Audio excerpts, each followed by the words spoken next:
Caitlin Clark's talent is undeniable, and she's been proving it from her very first games. Even the biggest names in history need time to showcase their full potential, especially in major leagues like the NBA and WNBA. As Clark continues to get acclimated to the WNBA, her mindset and skills are being honed to make her an even more formidable player. Her quick learning ability is evident in her evolving perspectives. Before her debut as a rookie, Clark didn't see much difference between the NCAA and the WNBA. "I don't think it'll be any different from college," Clark said. "I've played in front of big crowds every single game, so these environments don't scare me or affect me at all. I think just embrace it and enjoy it.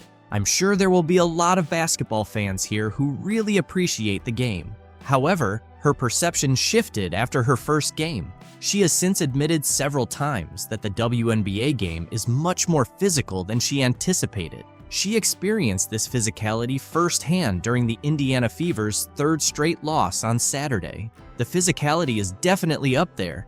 I'm easily pushed off screens," Clark told reporters. "The game seems a little fast for me right now, but the more I play and the more comfortable I get, it's going to slow down a bit. It'll be easier for me to make reads and see things develop." Clark is quickly adapting to the game, showing significant improvement with each match. On Monday, the Fever nearly secured a win, but narrowly lost 88-84 to the Connecticut Sun. Clark scored 17 points, hitting 5 of 11 shots and making all 4 free throws. Despite injuring her ankle, she played for 27 minutes, adding 5 assists, 3 rebounds, and 5 turnovers. Although the Fever lost, the game was a clear sign of their progress. Veteran guard Kelsey Mitchell, who started the season with an ankle injury, has been regaining her form, which has benefited Clark. In the final moments of Monday's game, Clark played a key role,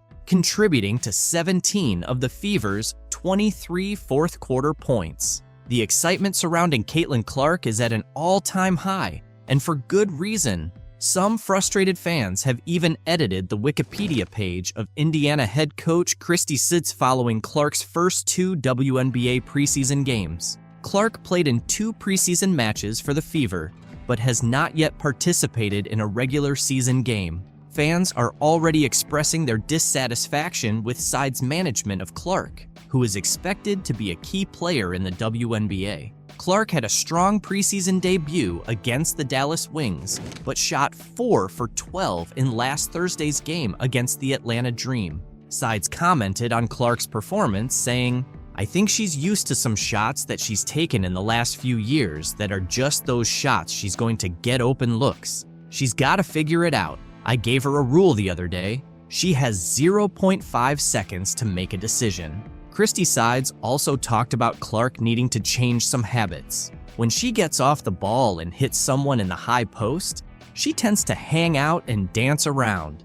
That's something she's used to doing, and it's a habit we need to break. One of Clark's upset fans even accused sides of trying to undermine Clark's game, editing side's Wikipedia page to claim she's the only coach capable of damaging what the WNBA aims to achieve with Clark.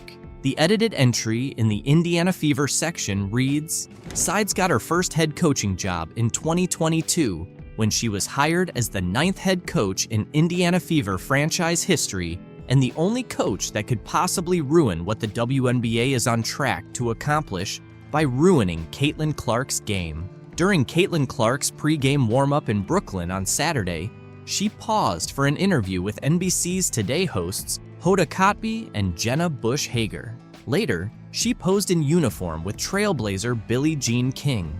In between, Clark played a game, scoring a career-high 22 points with 8 assists and 6 rebounds. Notable figures like Jason Sudeikis, Megan Rapinoe, Sue Bird, and Dawn Staley watched as she dominated the court. Clark's first week in the WNBA highlighted both her star power and the challenges of transitioning from college to the pros. She debuted in Connecticut and Indianapolis, and following her first game in New York City, she received mixed reactions. Fans eagerly awaited wearing number 22 shirts and holding signs, and Clark tried to accommodate as many selfie and autograph requests as possible. Caitlin acknowledged that she needs to handle physicality better, be more decisive in navigating screens, and develop more chemistry with Indiana's posts. She assisted last year's Rookie of the Year, Aaliyah Boston, on 4 of Boston's 12 field goals in 2023. Indiana guard Erica Wheeler assisted Boston on 24% of her field goals,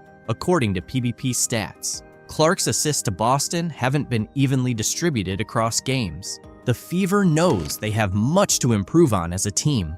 Through 3 games, they are allowing 18 fast break points and 17.3 second chance points per game, both second highest in the WNBA, a significant drop from last year. Their defense is conceding more than 116 points per 100 possessions, the worst in the league. Failing to contest shooters in the first half of their loss to New York on Saturday was as damaging as any offensive issues. Clark often talks about the importance of being kind to herself. She's seen both the ups and downs of being a pro, becoming the first WNBA player to record 21 turnovers in their first 21 games, and the second after Candace Parker to achieve over 50 points, 15 assists, and 10 rebounds, according to Across the Timeline. "I know people expect me to do amazing things, but it might take some time," she said on Tuesday. On Saturday, she added, "I think the more we play together, the better our chemistry will be." Despite the Fever's 0-3 start, Coach Christie sides noted progress. The team faced tough losses, including a 21-point defeat to Connecticut and a 36-point blowout on Thursday. Before Saturday's game, Sides stressed the need to compete and asked her team to understand what that looks and feels like. The 11-point loss to New York showed more of the fight Sides wanted. "We couldn't figure that out the other night, and that was so frustrating," Sides said. "Now we kind of have an idea of where we are." The Fever are a young team with potential, competing against some of the WNBA's best. "This is going to take a little time," All-Star guard Kelsey Mitchell said on Saturday. Mitchell, recovering from an ankle injury, came off the bench in Indiana's first 2 games. "Playing against the best of the best is the only way we're going to get better." During one sequence in the second quarter on Saturday, Clark missed a deep 3-pointer, giving the ball back to Liberty.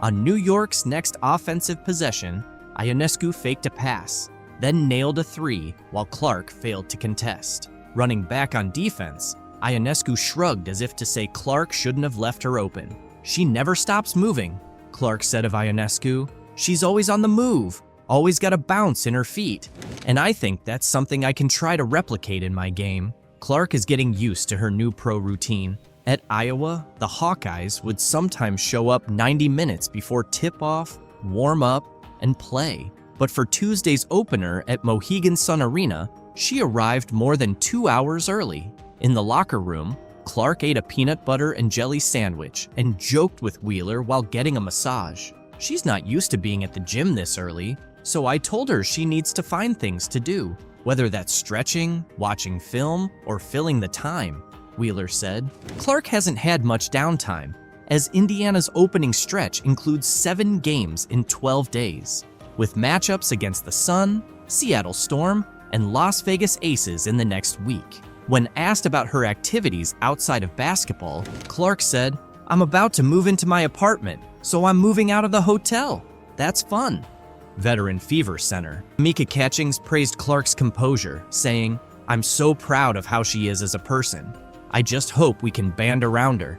It's a lot of pressure." Clark, handling pressure from both her team and the sport, is focused on playing fast and competing. She looks forward to visiting new arenas and making memories. "I'm going to remember a lot of these games because it's my first year in the league," Clark said. Not a flagrant foul penalty one, which it probably should have been upon review, at least by our account. This, you could have gotten Reese for a personal, but can also see that being a no call. Fans are really upset that nobody from Caitlin Clark's team is there to back her up as she faces tough times on the court. It's unfair for Caitlin and pretty sad from Angel Reese's perspective. While many NBA and WNBA veterans have shown their support for Clark, Angel McCoughtry took it to the next level. She's offered herself to the Indiana Fever, ready to come in and defend Clark.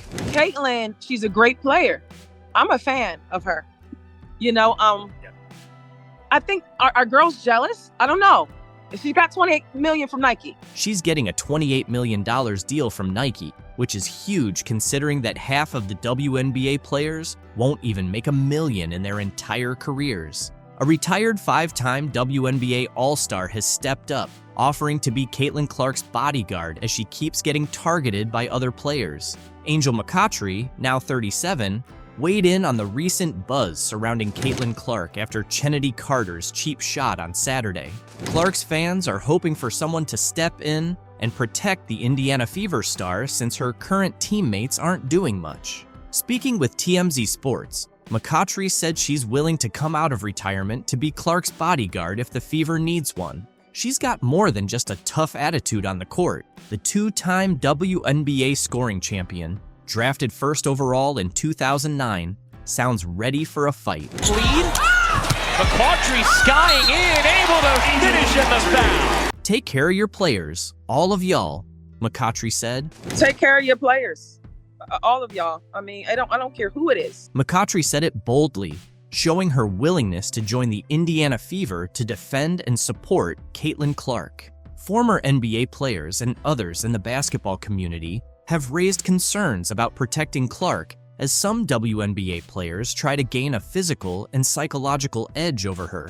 Fellow WNBA players seem to think they can make a name for themselves by targeting Caitlin Clark. Meanwhile, Fever teammates have passively watched as Clark gets pushed around on the court. During Saturday's win over the Chicago Sky, Fever players stood by as Chennedy Carter unnecessarily hip-checked Clark on an inbound pass. Since that dirty play, no Fever teammates have stepped up to defend Clark or voice their support. McCoughtry added, "I don't care who it is. If somebody's dragging your player down by the neck, I'm in your face. What the hell are you doing? Hey, we could go have lunch later, but right now, we're competing. Don't grab my player like that." I'm gonna step up for you. Somebody get my teammate face. Here I am. Why is that happening, Angel? After receiving a lot of criticism from fans and veterans like McCoughtry, Indiana Fever players have shown their intent to fiercely defend rookie sensation Caitlin Clark. They've been facing a whirlwind of opinions accusing them of not safeguarding their star player. The #1 pick in the recent WNBA draft has endured a lot of physical play, sparking debates over her teammates' protective efforts. Kelsey Mitchell, one of the team's leaders, addressed these criticisms head-on after a recent practice, stating, "At the end of the day, not only is she human, but she's a 22-year-old kid. There are certain things she's going to experience over time," Mitchell said. She deserves to give herself some grace, and I think a lot of people around this world should too. And I think that at the end of the day, not only is she human, she's a 22-year-old kid. It's our job as a team to make sure she's covered from a standpoint of feeling mentally and physically safe. Obviously, we want her to feel at home all the time, stressed Mitchell. She's going to transition. There's going to be things that she's just going to experience that comes with time. And I think that the world should give her some grace. I really do. And I think that's our job as a team to make sure that she's covered from the standpoint of feeling mentally and physically safe, obviously. But psychologically, we want her to, at the end of the day, she got to go home and sleep. So that's our deal. We want her to feel at home all the time. The backlash intensified after a controversial incident involving Chicago Sky's Chennedy Carter during a heated game. Carter shoved Clark to the ground, and the Fever players were criticized for their slow response and lack of confrontation towards Carter's antics. Angel Reese and other Sky members even applauded the cheap shot, highlighting the contrasting reactions between the two teams. This behavior has alarmed many, including politicians. Indiana Representative Jim Banks is demanding answers from the WNBA to ensure Clark is protected from such incidents. Banks sent a letter to Kathy Engelbert, the WNBA commissioner, seeking details on the league's plans to safeguard Clark. In his letter, Banks praised the increased fan interest in women's basketball that Clark has generated before referencing Carter's seemingly unprovoked foul. He also mentioned that the foul was visibly cheered on by Carter's teammate Angel Reese. While acknowledging the state's familiarity with tough basketball, Banks described the incident as a cheap shot that could have resulted in an injury and should not be tolerated. He criticized the lack of punishment for Carter beyond a retroactive upgrade to a flagrant foul and some unrelated fines for missing media appearances. To Banks, this indicates that the WNBA isn't holding hostile players accountable or enforcing their own rules of sportsmanship. Banks posed several questions to the commissioner, including what steps the WNBA is taking to curb excessive physical targeting of specific players, whether individual organizations will be held responsible for allowing players with histories of violence to target their competitors, and if repeatedly diminishing fellow players' talents benefits the league's overall success. He also asked if it is inspiring to young female athletes to see players like Caitlin Clark physically targeted for their success. There's no question that many WNBA players have struggled to hide their resentment towards Clark for the attention and money she generates through endorsement deals. The WNBA's only hope of achieving lasting relevance in the broader sports landscape is by creating and sustaining stars. Clark is essentially the first star of this magnitude the league has had in years, if not ever. It is not in the league's best interest to allow other players to target her, especially if that targeting leads to injury. Banks' questions are crucial, and the WNBA's answers may be even more so. What an incredible talent she is, 2 Final Fours, leading scorer, history of college basketball. So I look forward to watching her ongoing development in the league. But the response to this letter from the WNBA commissioner is epic. Speaking at his usual press conference ahead of the NBA Finals on Thursday, League Commissioner Adam Silver addressed the flagrant foul by Chicago Sky guard Chennedy Carter on Indiana Fever player Caitlin Clark last weekend. He called it a welcome to the league moment, adding that it's nothing new in basketball. It's nothing new in basketball that there's sort of welcome to the league moments. Carter's off-ball foul against Caitlin Clark on Saturday has sparked an outcry from critics, who argue that Carter appeared to go out of her way to throw her hip and shoulder into Clark, who had her back turned and fell to the ground after the foul. Silver addressed a wide range of topics, including Clark's rising stardom in the league, the future of the WNBA, and an upcoming media rights deal. Of course, I want to see Caitlin Clark treated fairly and appropriately in the league, Silver told reporters. I would say it seems like she can take care of herself. She's a tough player. Of course, I want to see Caitlin treated fairly and appropriately in the league. I would say it seems like she can take care of herself. She's a tough player. Following the foul on Saturday, Clark told reporters she was doing her best not to let it get to her. I think at this point, I know I'm going to take a couple of hard shots a game, and that's what it is. I'm trying not to let it bother me and just stay in the game and focus on what's important, because usually it's the second person that gets caught if you retaliate. Silver called the passionate interest in Clark, as well as her rivalry with Chicago star player Angel Reese, very healthy for women's basketball and the league. I think ultimately this is very healthy for women's basketball in the WNBA. It's generating a lot of extra interest, Silver said. To be fair to the other players and Commissioner Kathy Engelbert, this didn't just start this year. He noted that while the WNBA has had several star players in recent years, Clark has significantly increased interest in the league. It's generating tremendous additional interest. In fairness to the other players and in fairness to Commissioner Engelbert, this didn't just start this year.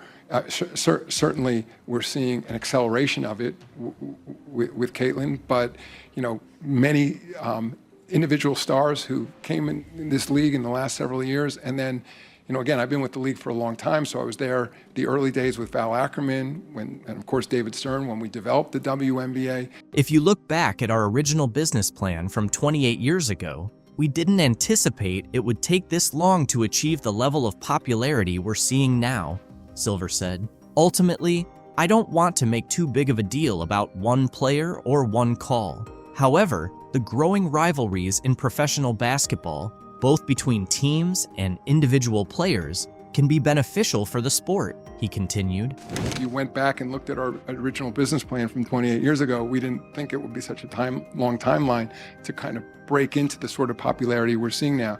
So ultimately, I don't want to make too big an issue about one particular player, one particular call, but I think the burgeoning rivalries in professional basketball, you see rivalries obviously among clubs, but also among individual players too. And I think that can be ultimately good for the sport. Earlier this week, ESPN host Pat McAfee apologized for referring to Clark as a white bee. I utilized the words white bitch to describe Caitlin Clark as being the superstar. Those were not my intentions, but that's how you took it. That's on me. I do apologize. During a segment discussing whether race has influenced the WNBA rookie's rapid rise, Silver said he accepted McAfee's apology and considered it a misstep. Regardless of the commissioner's views, Caitlin's growing fan base and her exciting yet kind style of play are what's truly genuine, Silver said. This is what basketball fans want. Women's basketball enthusiasts are now Caitlin's fans because she's brought the sport to a place where everyone is talking about it. Today, anytime the head is hit, they usually call it.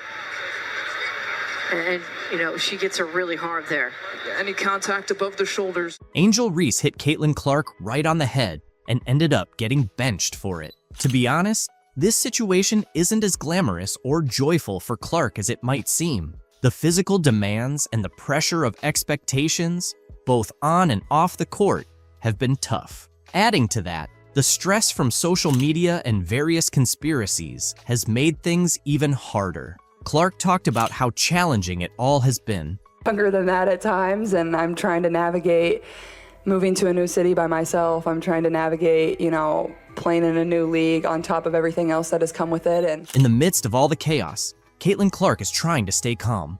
It's definitely not easy or delightful. The world keeps pulling her into the whirlwind. Over just a few years in the spotlight, Clark's story has evolved from a fun narrative about a record-breaking college basketball scorer who brought new attention to women's basketball, to discussions about race, sexuality, fame, money, and opportunity. Then, it shifted back to concerns about her turnover numbers early in her first WNBA season. Clark highlighted the importance of focusing on mental health and emphasized that seeking help is crucial. "I can achieve everything in my life," she said. "I'm not afraid to ask for help and to tell people, today is just not my day, and that's okay. Not every day has to be perfect." I think it's something that a lot of people in our country struggle with, especially young individuals. And, I think the biggest thing is don't be afraid to ask for help. The concern isn't just about Clark herself. Tennis star Serena Williams recently praised Caitlin Clark for handling early success well despite social media negativity. Speaking to the New York Post at the Tribeca Festival about her docuseries In the Arena, Serena was asked about Caitlin. Serena responded, "I just love that she tries to stay grounded." She mentioned that Caitlin avoids looking at her social media. Sharing some advice with Caitlin, Serena said, "If people are negative, it's because they can't do what you do, basically, and hopefully she'll continue to do what she's doing." Relating to Clark's tough early career days, Serena Williams shared her own experiences with similar negativity as a young tennis star. "I was bullied," Serena said. "Things I went through would get people canceled now." Earlier this year, Serena expressed interest in owning a WNBA team while talking to CNN. "I would definitely be super interested with the right market," she reiterated. "We just need the right catalyst and people. And I think that's happening over the past 2 years. Women's sports are finally having their moment."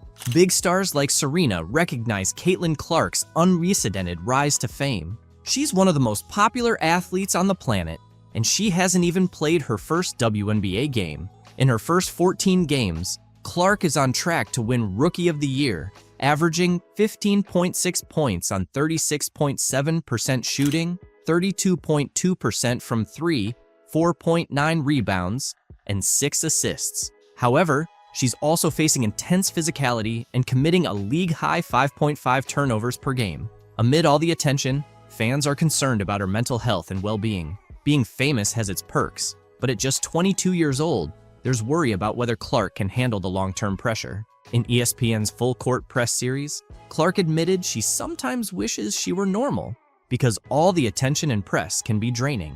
"There are days when you don't want to talk to everyone," Clark said, "but someone comes up to you, and this is their 10-second interaction with you, so you better smile and be kind. But sometimes, you just want to be normal." Despite the pressure, Caitlin Clark seems to be handling it well so far. But with her fame expected to rise, fans are concerned about her mental health. Life as a celebrity has its downsides, but the pros often make it worth it. At 22, Clark's exciting journey in the world of basketball and celebrity continues. The latest chapter took place on Sunday in front of a sold-out crowd at Gainbridge Fieldhouse in Indianapolis. There, she faced Angel Reese, a Chicago Sky rookie familiar with high-profile showdowns against Clark. They had a heated battle in the 2023 NCAA National Championship game, where Reese's LSU Tigers defeated Clark's Iowa Hawkeyes, famously mocking Clark's "you can't see me" hand motion.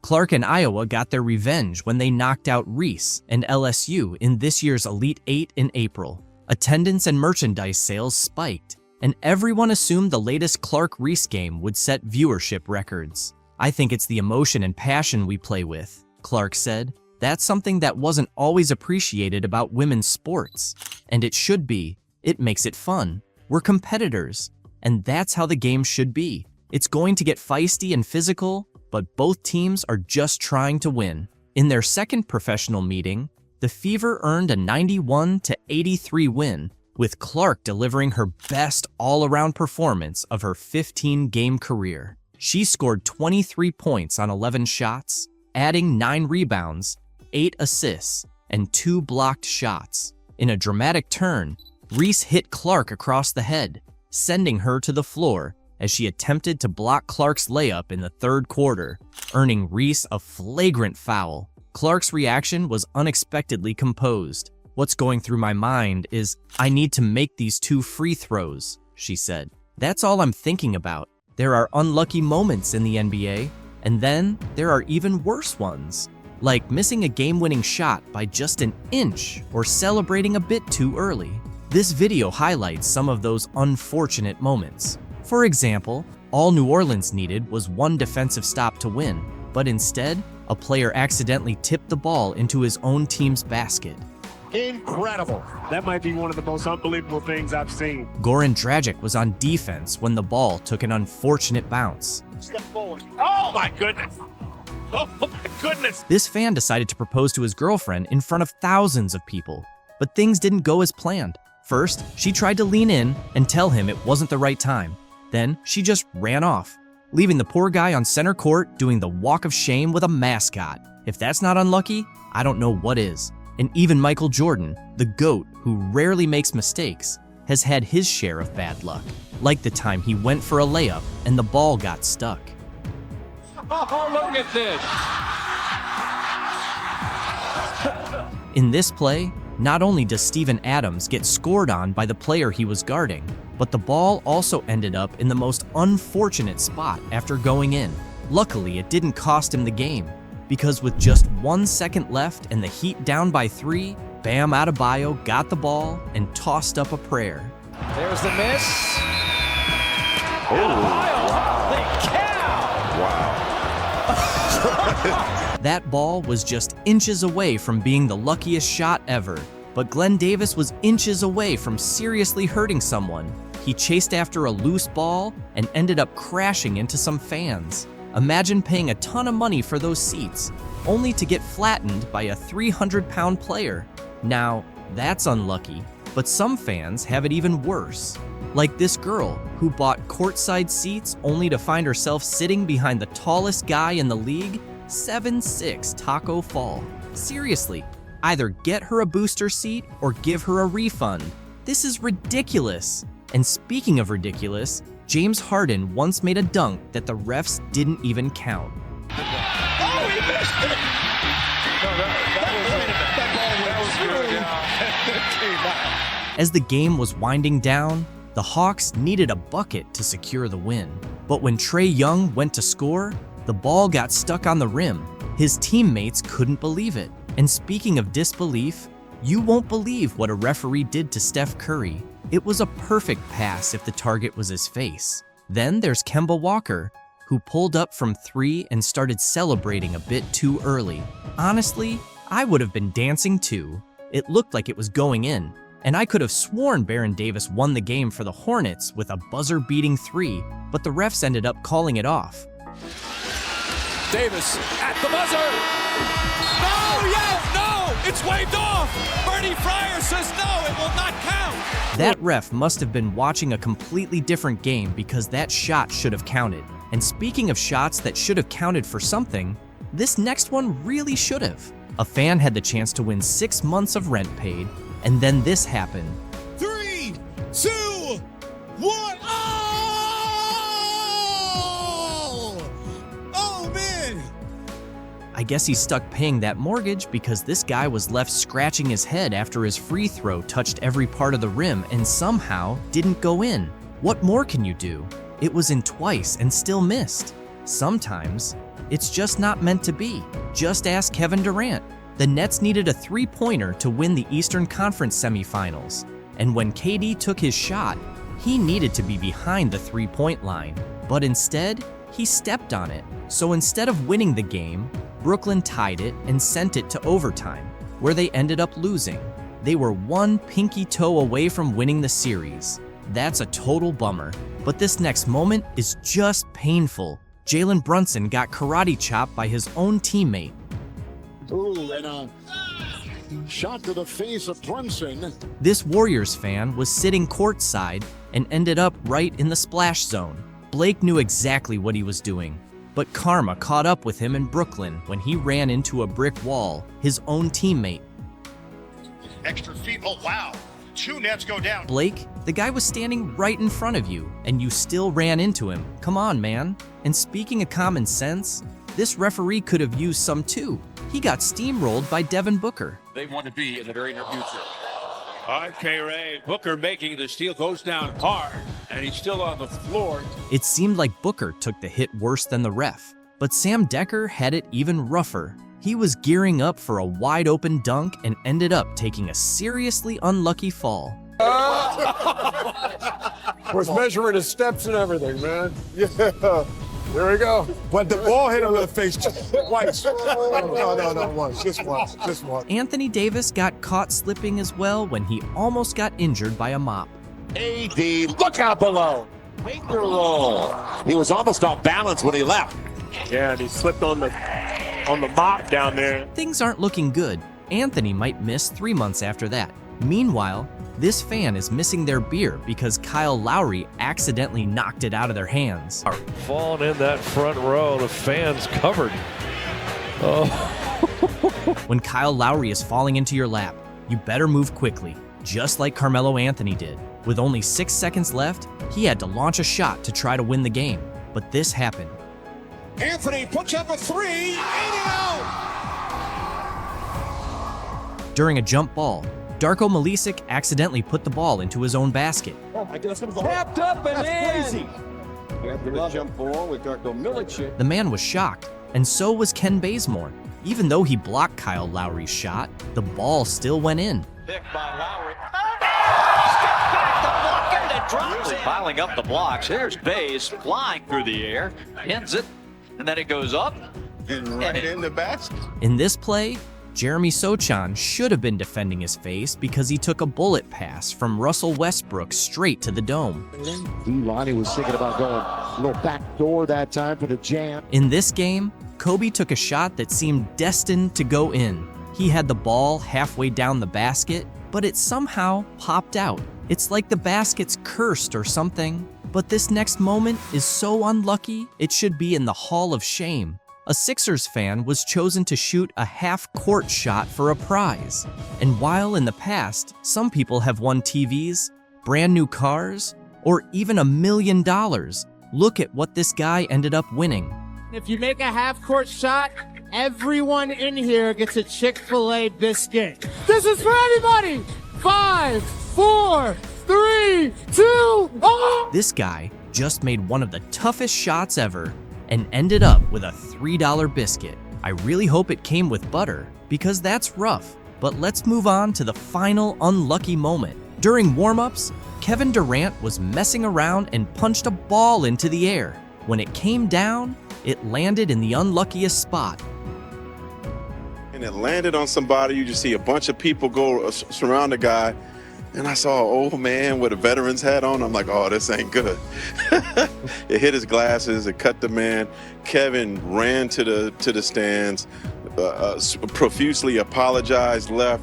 His security guy came back and apologized and invited the man to come back to the locker room. And when the guy talked to Kevin, he said, look, you better win the game now after doing that. Kevin gave Grandpa some serious flashbacks with that move. That was a total fail. When Caitlin walked into the Indiana training camp, the excitement was palpable. Everyone turned to look at her, filled with curiosity and hope. People started comparing her to the legendary Larry Bird, highlighting the high expectations and excitement surrounding Caitlin's game. Back in 1979, Larry Bird joined the Boston Celtics right after his college days at Indiana State. Before he arrived, the Celtics had just endured their worst season ever, finishing with a 23-59 record. But Bird's rookie season sparked a dramatic turnaround, with the Celtics achieving a 61-21 record and clinching the Atlantic Division title. This phenomenon became known as the Larry Bird effect. Could Caitlin Clark bring about a similar change for the Fever as Bird did for the Celtics?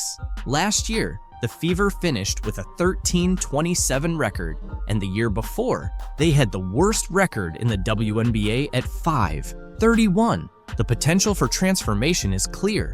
Just as Bird took the Celtics from their worst season to division champions, Clark has the chance to revitalize the Fever. If she can replicate Bird's impact, she might lead the Fever back to playoff contention, something they haven't seen since Tamika Catching's last season in 2016. That's new to me. I think no matter what is going to happen, there's always going to be expectations and pressure on my shoulders and pressure on this team to be really good, and that's how you want it. That's exactly, we wouldn't want anything else. The excitement was palpable as the Indiana Fever kicked off their 2024 training camp at Gainbridge Fieldhouse. The familiar sounds of sneakers on the court, swishing nets, and teammates communicating filled Salesforce Court as the Fever returned for their first day of on-court action. Most of the team was there, including stars like Caitlin Clark and Aaliyah Boston, ready for an intense 2-day training camp. Head coach Christie Sides and her coaching staff wasted no time putting the players through their paces, evaluating their skills and chemistry. For Clark, this was her first official practice as a professional player, and she didn't disappoint. She showed the same talent and determination that earned her accolades in college, eager to make her mark in the WNBA. Despite the challenges and whirlwind of recent months, Clark was grateful for the opportunity to be back on the court with her teammates. I say I'm a pro by any means, but it's been fun. I think it definitely has a big city feel, but at the same time, it feels small and it's easy to get around. I mean, I'm staying mostly in downtown Indianapolis. I'm not driving everywhere yet. As the Fever geared up for their preseason games, Clark felt the pressure and excitement of playing at the professional level. She seemed ready to see what the team could achieve, confident in their abilities. Caitlin Clark is set to make her WNBA debut with the Fever in the 3rd week of May, but she wants to remind everyone that she's human, not a magician. As the top pick in a highly anticipated WNBA draft class, the weight of expectations is heavy, but she's handling it well. She's urged people not to expect miracles right away, emphasizing the importance of giving herself grace as she transitions to the pros. Clark acknowledges that perfection isn't realistic and that there will be challenges. She's not aiming to score 40 points per game from the start. Instead, she plans to learn from her teammates, enjoy the journey, and stay true to herself. The excitement around Caitlin is so strong that even her workout sessions have become viral sensations. During her first Indiana Fever workout on Tuesday, a 15-second clip of her shooting around quickly gained traction online. As the #1 pick in the recent WNBA draft, Clark showed her skills by going a perfect 5 for 5 in the video. This impressive performance follows her remarkable college career, where she became the NCAA's all-time leading scorer with 3,951 points at Iowa. Fever's training camp has captivated fans more than ever. During a scrimmage, Caitlin impressed everyone by dribbling past a male player and nailing a three-pointer. A fan posted a video of the play online, dubbing it, "Caitlin Clark broke his ankle," due to how she faked out her opponent. Teammate Erica Wheeler cheered her on with a playful "bye-bye boy" as the guy tried to keep up and nearly twisted his ankle. Dick's Sporting Goods even chimed in on social media, praising Erica for her support. Erica, who has been playing in the WNBA for 9 years, has been a big fan of Clark's from day one. Despite being a star and the top pick by the Fever from Iowa, Clark is still considered a rookie. Erica noted, "She's one of the best players in the world right now, but she's so humble. She's always asking for advice and trying to improve." Clark understands there's a big difference between college and professional basketball, but she's ready for the challenge. She's excited about the faster pace of the WNBA, saying it suits her style. "The coaches here have been watching me for a while and have some great plays lined up," Clark said. "I feel like I'm in good shape since I just played in the NCAA championship game." She's been keeping busy with basketball and feels confident and ready to make her mark in the WNBA. As Caitlin's fame continues to rise, Indiana is also seeing a boost in new advertising partnerships. The Indiana Fever, influenced by Caitlin Clark's selection, recently signed a major ad deal with Indiana-based pharmaceutical company Eli Lilly. This partnership introduces jersey ads to the WNBA, following a trend seen across various professional sports leagues. Starting the season, Eli Lilly's logo will appear on the left shoulder of Fever jerseys, highlighting the growing collaboration between sports and business in the state. Pacers Sports and Entertainment CEO Rick Fuson expressed excitement about the partnership, emphasizing its potential to bring attention to important issues such as support for female athletes and community health initiatives in Indiana. Edub compared Indiana to Hollywood when we talked to her. I know excitement has kind of followed you for a little while, but I'm curious your spin on that and Indiana in particular. I'll agree with Edub there, I guess. I don't know.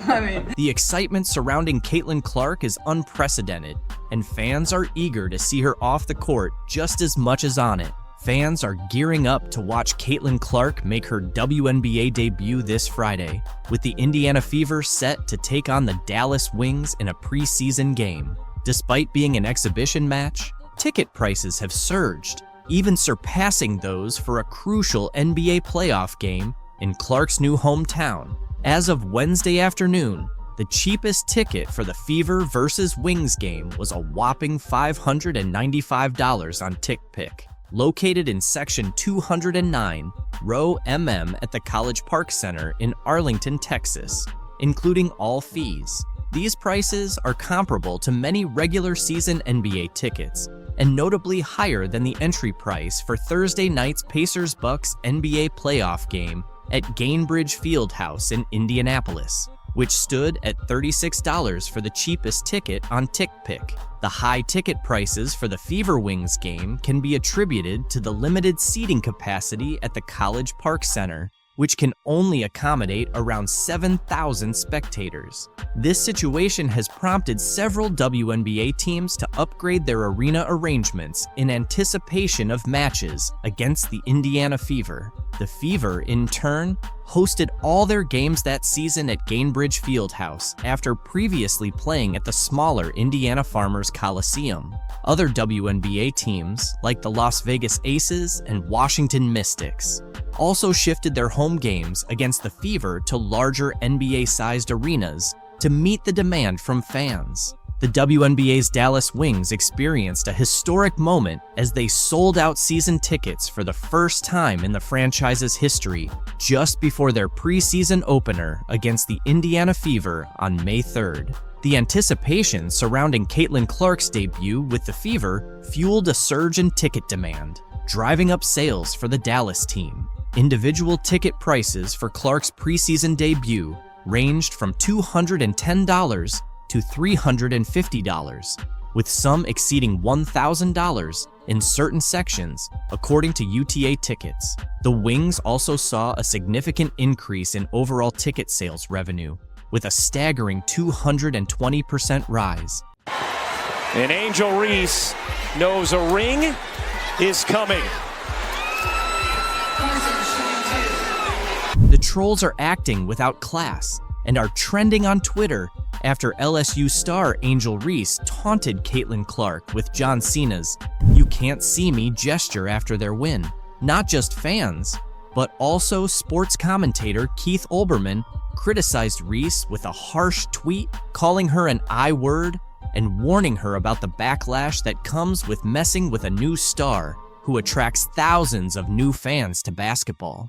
It all began with these two basketball players, Reese from LSU and Clark from Iowa, becoming household names for sports fans with their record-breaking performances in the March Madness tournament. The NCAA's most valuable players seemed to have a tense relationship, with Reese alleging that Clark had disrespected several of her friends and teammates throughout the tournament. Here's a breakdown of the two stars and their rivalry.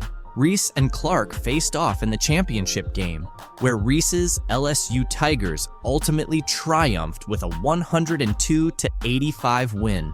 In the game's final moments, viewers saw Reese respond to Clark's taunts, which drew significant online criticism. Reese mimicked Cena's "you can't see me" gesture and pointed to her ring finger, signaling their championship victory, all while staring Clark down. During their post-game press conferences, both players addressed the situation. Clark, displaying her sportsmanship, responded to questions about Reese's taunts by saying, "Honestly, I have no idea. I was just trying to get to the handshake line, shake hands, and express gratitude that my team was in that position." She emphasized the importance of holding one's head high and being proud of their achievements.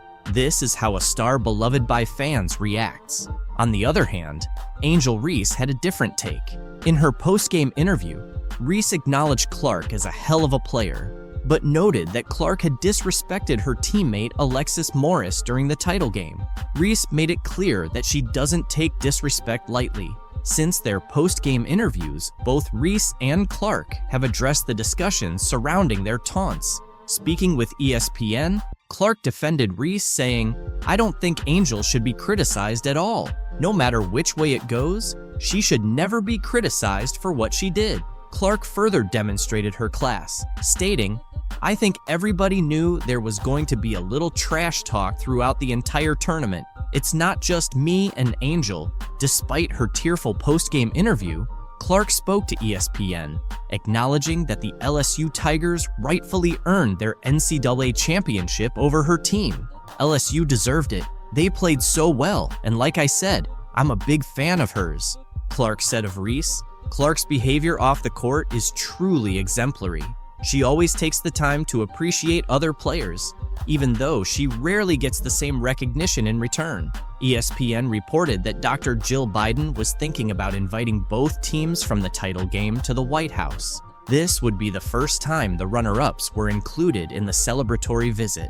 "So, I know we'll have the champions come to the White House. We always do," Jill said, according to CNN. "We hope LSU will come, but you know, I'm going to tell Joe I think Iowa should come too because they played such a good game." Reese shared the link to ESPN's story and added a joke with 3 laughing emojis saying, "Can you see the jealousy and the hate?" Really need to recognize what's going on, the success of the league, and when it comes to Caitlin Clark, they need to quit being quote-unquote petty and hating on Caitlin. And they just can't do it. Angel Reese just can't do it. The First Lady eventually decided against inviting both teams, but the damage had already been done, according to Reese and the LSU Tigers. Stuff like that bothers me because, at the end of the day, you're a woman and you're supposed to be standing behind us, Reese said on the I Am Athlete podcast. It's hard to see things like that and not comment back on it. Reese continued, "I'm not going to lie to you. I don't accept the apology. You can't take back certain things you say. You felt like they should have come because of sportsmanship, right? They can have that spotlight. We'll go to the Obamas. I'm going to see Michelle. I'm going to see Barack." Reese's comments sparked reactions from Caitlin's fans, who roasted Reese as a result. After the Chicago Sky beat the New York Liberty 90-81 on Thursday night, Reese, a former LSU star, appeared to take a dig at Caitlin Clark in a now-deleted tweet. Reese has been crucial to the Chicago Sky's success, contributing an impressive 35 points in 2 of the first 3 victories of the season. Following their latest win, Reese tweeted, "And that's on getting a win in a packed area. not just because of one player on our charter flight, which many speculated was aimed at Clark, the standout rookie for the Fever. Clark's transition to the professional level has undeniably contributed to the growth of the WNBA, bringing in charter flights for the league. Several basketball fans did not take kindly to Reese's comment. One fan mocked her college GPA, saying, "That 1.8 GPA showing LOL," while another said, "Angel should be thankful to Caitlin Clark because she's the main reason behind the great attention the WNBA's getting right now. She should be more grateful." Others looked forward to June 1st when Reese would face Clark's team, with one fan asking, "Why is she so obsessed with Clark? I haven't seen Clark bring up Reese once." Other fans labeled many women players as haters of Clark, noting, "It's truly amazing how much these women hate Clark, LOL." Reese's profile rose because of the rivalry. Otherwise, she might have been just another WNBA player. One fan even challenged the vague meaning of her tweet, saying, "What did she say? I read the tweet 10 times and still can't understand what she's trying to say." Despite the intense competition and scrutiny surrounding their games, Reese has tried to show some respect for Clark. In April's highly anticipated LSU-Iowa March Madness matchup, Reese clarified that there was no animosity between her and Clark. After LSU's loss to Iowa in the Elite Eight, the two players shared a hug in the handshake line, with Reese whispering encouraging words to Clark. Reese revealed that Clark told her to continue being a great player, and Reese reciprocated by encouraging Clark to keep elevating the game and win it. This moment highlighted the respect and admiration they have for each other as athletes, despite their fierce competition on the court. Both players have admitted that their rivalry isn't personal. Reese explained that outside the game, they can be friendly and supportive of each other. She acknowledged that people often misinterpret their competitive nature as hatred, but in reality, they respect each other and understand the nature of the game. However, recent events paint a different picture. Reese recorded an impressive stat line with 17 points and 20 rebounds in 36 minutes before fouling out with under 2 minutes left in the fourth quarter. On the other hand, Clark delivered a stellar performance, finishing with 41 points, including 9 three-pointers, 12 assists, 7 rebounds, 2 steals, and 1 block, leading Iowa to the Final Four. It is still a team game, and but I'm rooting for Caitlin because I've been in that seat before. I've walked that road before. I hope she kills. LeBron James has chosen to focus on the positive impact Caitlin Clark is having on the WNBA in her rookie season, despite the early struggles and criticism faced by players like Angel Reese. James praised Clark for boosting interest and viewership in women's basketball, highlighting her significant contributions to the sport's growth. "The one thing that I love that she's bringing to her sport is that more people want to watch, more people want to tune in. Don't get it twisted. Caitlin Clark is the reason a lot of great things are going to happen for the WNBA," James said. James is absolutely right. Clark's impact is substantial. She is a major reason behind the increased viewership and support for women's basketball. Her arrival in the WNBA has led to more nationally televised games and the introduction of charter flights for WNBA teams, changes that players like Angel Reese might not like because they envy Caitlin's stardom. Share your thoughts about Clark's growing stardom in the comments below.